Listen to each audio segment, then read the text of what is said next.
Hey, what is up everyone? DiscussionVerse here to go over 2 horror films you absolutely do not want to miss in 2025.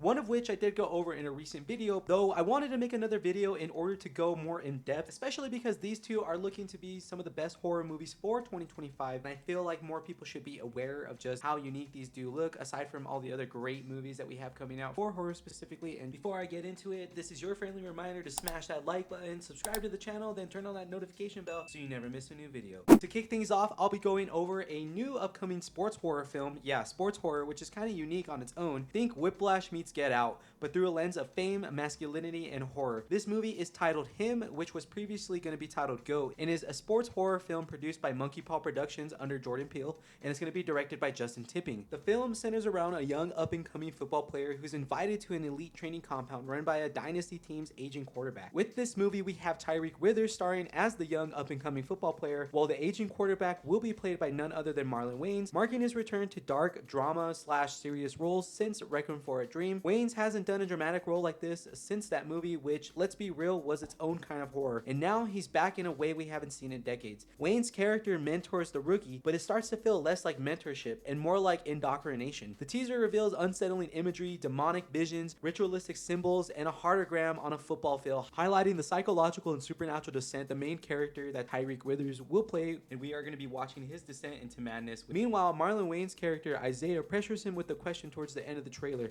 what are you willing to sacrifice? To which Cameron eventually shouts back, everything. Just from this trailer alone and that dialogue from Marlon Wayans, I'm already hooked. It really is something that I've rewatched a few times now, and that's something I tend to do with things that I really like. The movie will also see Julia Fox joining the cast and playing Marlon Wayans' character's wife in the movie. We then got Tim Heidecker joining this, who you might recognize from Jordan Peele's Us. Then we have a fellow comedian named Jim Jeffries, and 2 rappers making their acting debuts with Guapdad 4000 and Tierra Whack. This film is dripping with symbolism, and based on what we know, I wouldn't be surprised if this explores satanic undertones, maybe even a deal with the devil story cloaked in cleats and fame. This movie might also just all be psychological. It's really too early to tell, but what we do know is that Jordan Peele is a producer on this with production company Monkey Paw Productions, but he didn't direct this one. It's more like a Quentin Tarantino presents. So I just wanted to clear that up because I know there is a little bit of confusion out there as to if Jordan Peele directed or wrote this himself. We do have confirmation from Tim Heidecker in his podcast that Jordan Peele was heavily involved with this movie. Heidecker had mentioned how Jordan Peele was on set daily. So with that in mind, this is a movie that I am super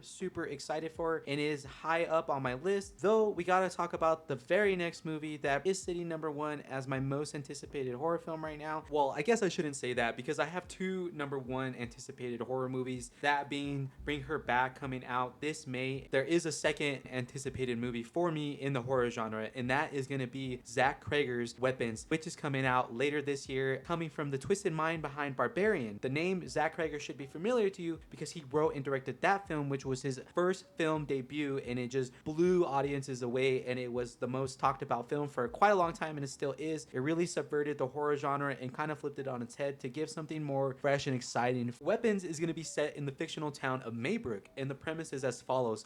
One night, almost every child in a small town simply vanishes. No kidnappings, no struggle. They just walked out into the night, except for one. And the teaser that was recently dropped sets an eerie tone real fast as we open on a dimly lit child's bedroom, and it's quiet. It's way too quiet. Then we hear a man's voice, calm but deeply unsettled. He says, Mr. Graff, I can understand your passion, and I don't mind having these conversations with you because, God forbid, if it was my child, I'd be demanding answers too. As he continues, it's even more chilling as he says, those kids walked out of those homes. Nobody pulled them out. Cut to the children in pajamas sprinting down moonlit streets, and the ending voiceover of, what do you see that I don't? There are also reports of the CinemaCon footage showed off recently, and it describes Garner's character as an elementary school teacher having the worst day of her life when one morning she arrives to school to find entire first period has disappeared the night before. As a voice continues, Miss Grandy's room was totally empty, recounts an innocent but ominous little girl in a voiceover on the trailer cut exclusively for the Global Movie Theater owners. It continues, because the night before at 2:17 a.m., every kid woke up, got out of bed, walked downstairs and into the dark, and they never came back. Clips shown at CinemaCon were styled or edited like news footage, so it's as if you're watching breaking news coverage from inside the film's world. Basically, they're creating a fictional news style set real, quote unquote, to make the horror feel grounded. It's classic viral horror marketing move, and it's very Blair Witch meets Cloverfield energy. So to continue from what we got from the footage here, Garner's teacher becomes the focal point of parental and administrative anger, and it's not long before these missing kids start appearing to her as apparitions, whom are said to be rocking hollow eye sockets and disturbing smiles. On the other hand, Josh Brolin plays a particularly heartsick parent coming for Garner and demanding answers about his missing daughter. It's also been reported by Variety and other news sites alike how they can't stress enough how upsetting some of this footage was, as it was featuring children sleepwalking giddily as if they were possessed, running into the pitch dark. In the final moments of the trailer were said to have revealed a terrifying figure hiding deep in the woods, one that looked overwhelmingly like a female clown. And let's not forget other reports of footage showing Julia Garner's character walking into the classroom in the middle of the night, only to find kids silently seated at their desks. And there's more. Josh Brolin yelling for answers, a head exploding, and there's also reports of a red-haired clown kid peeking from behind the trees in the woods. That's complete nightmare fuel. We're still left to wonder what's behind the disappearance, but if Barbarian taught us anything, it's that Creggers loves a good misdirect. My current thoughts are something in the vein of the Pied Piper's story and fable meets the Blair Witch Project and also meets Children of the Corn, but on steroids, as I feel like something is going on to lure the children out into the middle of the night on their own, and like the CinemaCon footage suggests, as if they're possessed. Though there's really not a lot that we know here because of how the marketing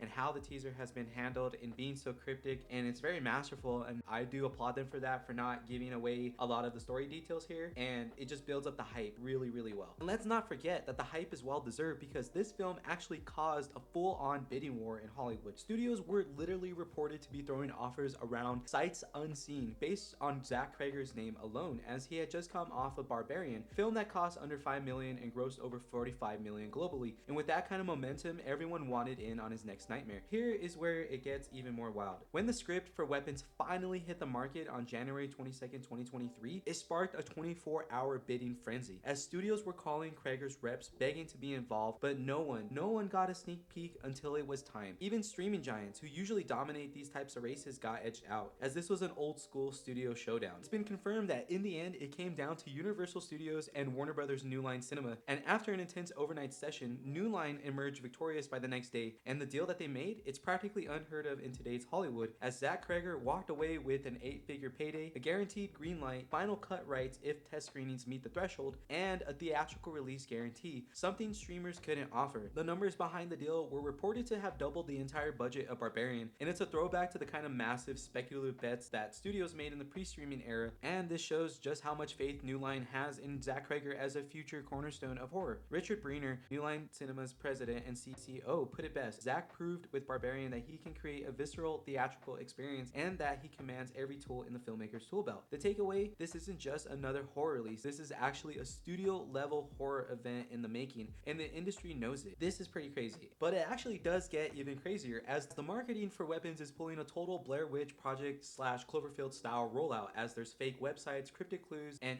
ARG type marketing ongoing. They have a full-on working fake website titled MaybrookMissing.com. This website features an old school layout with fake news clippings, maps, and timelines about the children's disappearances, and it builds the town of Maybrook like it's actually real and as if all the events really did happen. Get this, there's even a cryptic reference to Tess, the survivor from Barbarian, suggesting that the two movies might be interconnected in the same movie universe. For Weapons, we only know that the town is Maybrook. We don't know where it is set in. For Barbarian, we know that was in Detroit, in a neighborhood there, though fans alike are already digging into these codes and cross-referencing the names and everything that we can do to build wild theories, as it does lend itself to maybe a grander idea of this area in Detroit for Barbarian and Maybrook for Weapons are experiencing some horrible events which likely share a common thread. That isn't just clever marketing, that actually feels very deliberate. And if Zach Creggers is actually playing this long game and making a shared horror universe, then we might just be witnessing the beginning of something very massive with Weapons. And while HIM is going to be something else entirely, it will definitely be a psychological descent into the dark side of ambition, set in a twisted sports world where the pursuit of greatness dabbles into the elements of horror. Weapons hits theaters on August 8th, while HIM follows on September 19th, so 2025 is looking unmissable for horror fans alike. With that being said, that is going to wrap up this video, so definitely drop your theories down below in the comments. Then from there, make sure you are smashing that like button, subscribe, then turn on that notification bell so you never miss a new video. Until then, I'll catch you guys next time. Peace!